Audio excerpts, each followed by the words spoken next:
नमस्ते। एक सवाल है, जब हम ऑनलाइन कुछ मुफ्त में इस्तेमाल करते हैं तो क्या वो सच में मुफ्त होता है? असली कीमत कौन चुका रहा है? आज हम इसी की तह तक जाएंगे।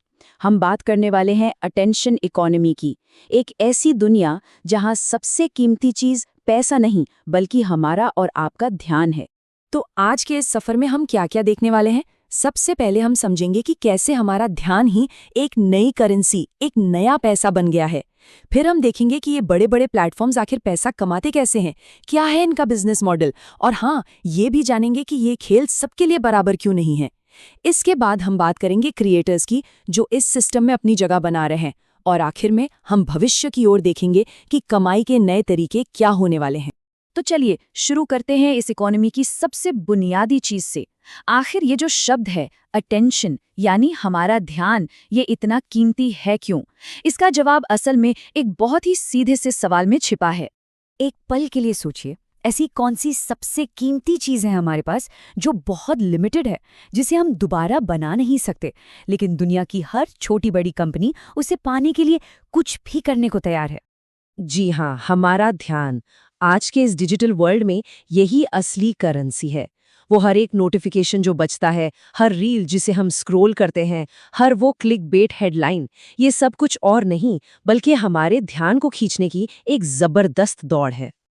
और इसी दौड़ को, इसी पूरे सिस्टम को हम कहते हैं अटेंशन इकोनॉमी। आप इसे एक ऐसा ऑनलाइन बाजार समझिए जहां प्लेटफॉर्म्स, एप्स और कंपनियां आपस में होड़ लगा रही हैं। किसके लिए? हमारे लिमिटेड अटेंशन के लिए। क्योंकि एक सीधा सा नियम है, जहां ध्यान जाएगा, पैसा वहीं से आएगा। ठीक है, तो ये तो समझ आ गया कि हमारा ध्यान कीमती है। पर सवाल ये है कि ये कंपनियां हमारे ध्यान से पैसा बनाती कैसे हैं? कभी सोचा है कि फेसबुक, इंस्टाग्राम, गूगल, ये सब हमें मुफ्त में क्यों मिलते हैं? चलिए इनके बिजनेस मॉडल के पीछे का राज खोलते हैं।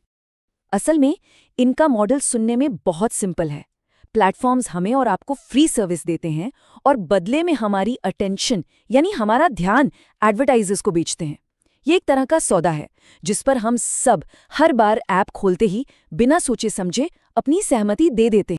ये पूरा इकोसिस्टम, आप समझिए, 3 स्टेप्स में काम करता है। Step 1, content creation. हम और आप जैसे अरबों लोग रोजाना पोस्ट, फोटो, वीडियो बनाते हैं। Step 2, distribution. प्लेटफॉर्म्स के स्मार्ट एल्गोरिदम्स इस कंटेंट को दुनिया भर के 5 अरब से ज्यादा सोशल मीडिया यूजर्स तक पहुंचाते हैं। और फिर आता है स्टेप 3, मोनेटाइजेशन। एडवर्टाइजर्स इसी कंटेंट के बीच में अपने टारगेटेड एड्स दिखाने के लिए प्लेटफॉर्म्स को पैसा देते हैं। और बस यही वो साइकिल है जो लगातार घूमती रहती है। तो ये सिस्टम सुनने में तो काफी फेयर लगता है ना? सब कंटेंट बना रहे हैं, सबको मौका मिल रहा है।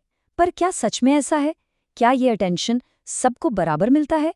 इसका जवाब है एक बड़ा नहीं। अब हम बात करेंगे इस खेल के उस पहलू की जो थोड़ा अंधेरे में है। इस चीज को कहते हैं अटेंशन इनइक्वालिटी, या ध्यान की असमानता। ये ठीक वैसा ही है जैसे कहते हैं अमीर और अमीर होता है। ऑनलाइन दुनिया में भी जो पहले से पॉपुलर हैं वो और ज्यादा पॉपुलर होते जाते हैं। मतलब कुछ गिने चुने लोग या अकाउंट्स सारा का सारा अटेंशन खींच ले जाते हैं और बाकी की बड़ी आबादी बस भीड़ का हिस्सा बनकर रह जाती है। अब जरा इस नंबर को देखिए, 0.9412। ये कोई रैंडम नंबर नहीं है, ये गिनी कोएफिशिएंट है।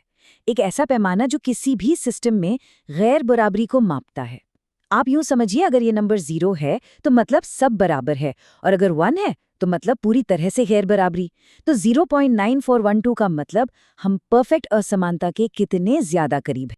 और अगर ये नंबर अभी भी आपको चौंका नहीं रहा तो चलिए इसकी तुलना करते हैं।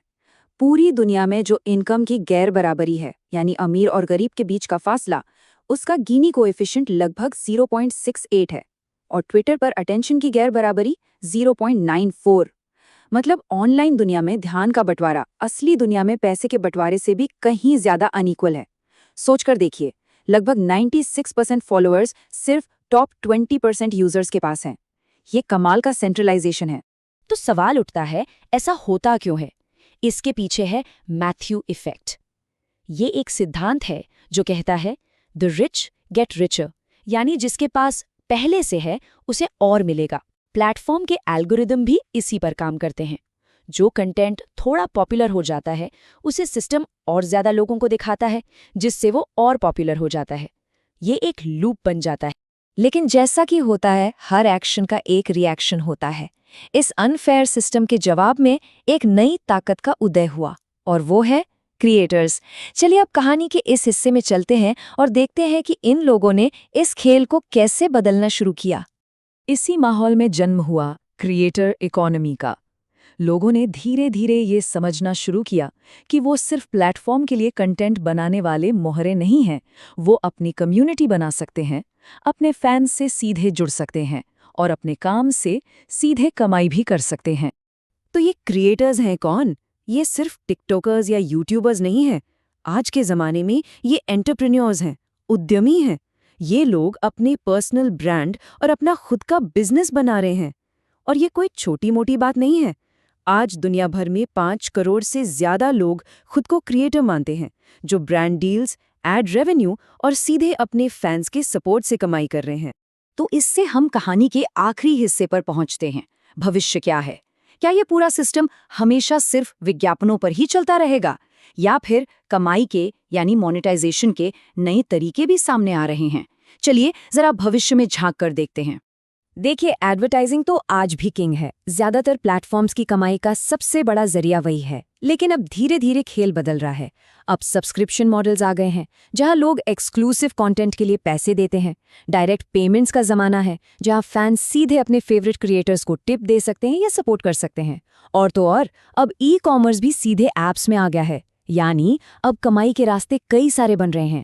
इस चार्ट को देखें तो ये बदलाव और भी साफ हो जाता है। एक तरफ है मेटा, फेसबुक और इंस्टाग्राम वाली कंपनी, जिसकी 97% से ज्यादा कमाई सिर्फ विज्ञापनों से आती है।